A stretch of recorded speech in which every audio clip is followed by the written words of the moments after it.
Hi, I'm Mick Fianovich. I'm the Chief Operating Officer with ClearView Healthcare Management. I wanted to take the opportunity today to speak directly with the families that have residents, loved ones in our ClearView centers throughout Kentucky and Tennessee. I know many of you have seen on either Facebook or the news events that have occurred in other buildings that are very scary, that have often required evacuations or hospitalizations. And I wanted to have a conversation with the families now just to explain a little bit what we're doing and what our plan is in our facilities should anything occur. Now, what we've observed in other buildings as we're watching the news like you are is that so often there's been a lack of appropriate communication between the centers and the families and the staff.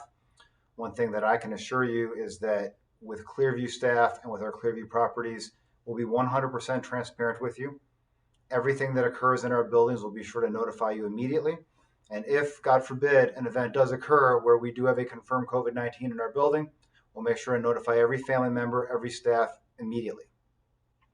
We want to be completely transparent in how we operate, and we welcome any questions that you have throughout any point in this process. So let's talk a little bit about what we're dealing with in the communities.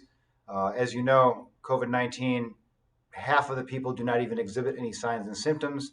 There has been a shortage of lab and of supplies in many areas, so it has made it increasingly challenging for our properties and our industry in general to be able to effectively identify, diagnose, and care for people once they are confirmed.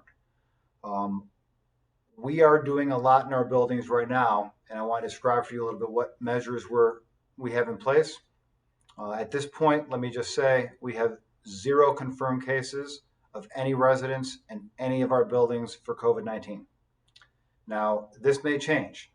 As you know, every day we're getting greater and greater numbers in Kentucky and Tennessee. At this point, we have 0, but that will change. Let's talk a little bit about what we're doing to prevent that from occurring. All we can do at this point is to minimize our risk of obtaining this virus in any of our buildings. We're screening every staff member when they walk in, not only asking them questionnaires, but also taking temperature checks. Every employee in our building is wearing masks 100% of the time. Any resident who has any signs and symptoms of temperature, respiratory distress, immediately being isolated and treated as if they did have it until we could rule it out. We are checking vital signs every single shift on our residents and having nurses fully assess every patient that we have to make sure that there are no signs and symptoms. And we are practicing social distancing through activity programs, dining programs, etc. You also know, and this is the hard one, that visitors are restricted from entering the buildings.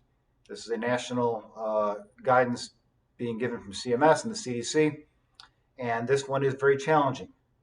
This has been in place now for likely a month, and it's going to continue to be in place for a little while longer. What we've tried to do, because we recognize how important your visitation is, and we recognize how important just that communication is with your loved ones, we do have tablets in every building. You can make Skype telephone calls, contact the facility. We do have the opportunity as often as you need to communicate with your family member in the center. Even though you cannot visit, we do have the opportunity to use a Skype phone calls through our tablets. Food and packages. Some questions have come up during the process. What about food deliveries? I've had discussions with my staff as well in all of our markets.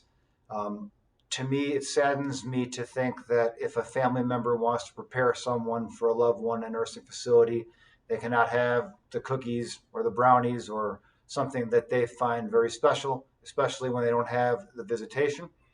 So unfortunately, there are local and county restrictions in some markets that are not allowing people to bring in food and packages. Now, work with the administrators. I will do everything we can with following the recommendations of local, county, and federal guidelines. If there's a way to get packages into the building that we can deliver safely with disinfection, et cetera, we're going to do it. If there's a way that we can bring food in safely for the residents, we're going to do it. But please check with your administrator because we do have restrictions. Understand that locally, some of the local health departments are giving different guidance depending on your county. We have an obligation to follow the recommendations given to us by the local Department of Health. They're the ones with whom we coordinate if we have any suspected cases, and they're the ones whose recommendations we are following to a T in our buildings to maximize the safety and the risk of infection within our buildings. The staff in the buildings right now, I would ask that you have a very special place in your hearts for. I can't tell you how proud we are of how they have acted these last month and a half. You have staff members whose children are out of school that know that they're going to a place where potentially there could be risk, and yet they come to work every day. These are the warriors that we have in the ClearView team that recognize the risk, understand the limitations we've had by having them wear the masks, treat everybody in isolation, all the additional responsibilities we've given for the staff. They've not given us any grief. They understand why we're doing it, and their hearts and their minds are dedicated to taking care of our residents right now, and they're doing whatever is needed to keep our residents safe. We've had very few call-ins. I'm very proud of them.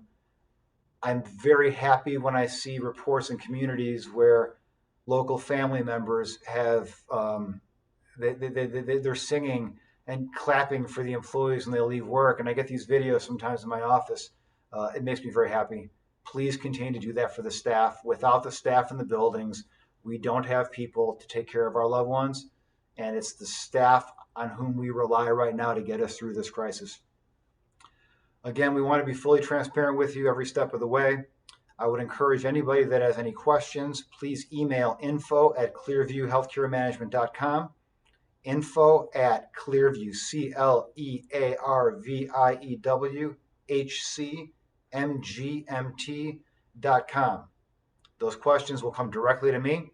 I'll respond to every question that anybody in the community has about what we're doing in our buildings to keep our residents safe. I'll also encourage you to be patient, support your staff, and please pray, because we will get through this together. Thank you.